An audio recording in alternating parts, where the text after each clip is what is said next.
Antes da gente iniciar, de fato, o trabalho com a ferramenta, eu queria fazer uma pequena introdução sobre o que é e qual que é o intuito, dela ter sido desenvolvida. Então, para ser bem breve, é uma ferramenta low code, foi criada com base ali seguindo alguns princípios do low code. Então, ela oferece uma interface visual amigável ao usuário que você pode utilizar para fazer a criação ali dos arquivos, gerenciamento de alguns recursos.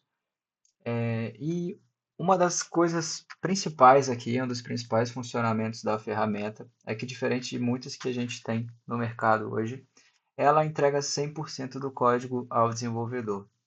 Então, no final do projeto, você tem o mesmo código que seria escrito em Node. Isso sem lidar ali com bibliotecas primárias que estejam acopladas a terceiros, por exemplo, às quais a gente não tem acesso, às quais a gente não pode mexer.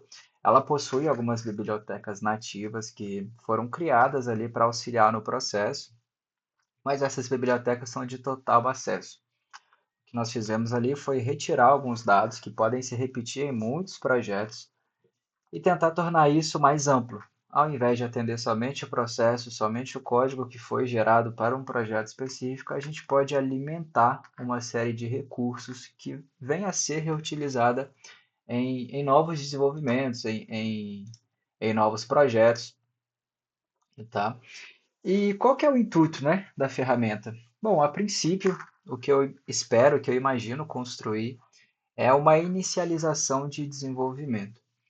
O que eu quero dizer com isso é que é a gente pegar uma etapa em que o projeto está surgindo, né? Ele começou a aparecer agora, então a gente parte com essa ferramenta para dar início ao processo de desenvolvimento, tenta mapear todo o projeto de início, porque é um projeto que te induz a fazer isso, tá? É um projeto que ele é interessante que você mapeie, por exemplo, uma estruturação de banco de dados, porque como nós temos alguns recursos de diagramas para fazer as escritas de banco, você pode realizar isso aqui.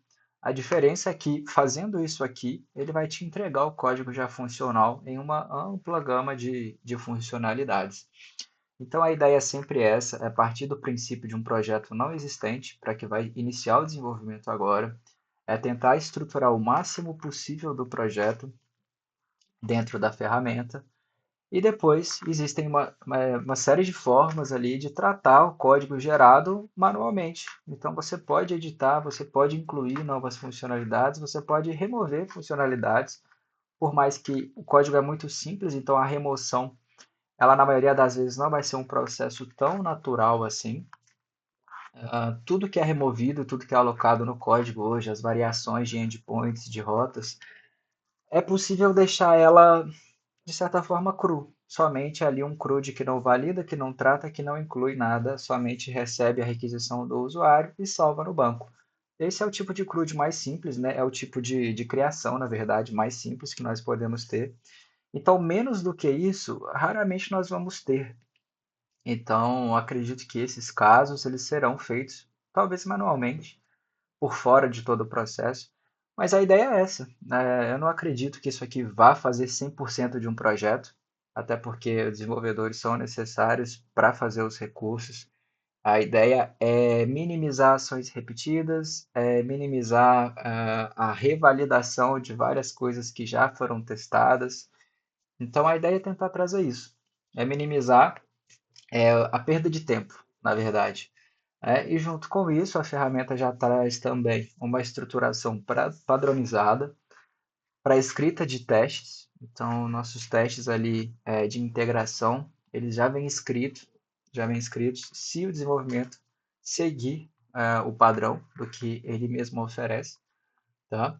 E um outro ponto importante é que diferente de um desenvolvimento habitual, aqui nós temos uma função bem parecida com o que o GraphQL opera, que é o front-end, né? O cliente ali define quais propriedades serão retornadas para ele durante uma requisição.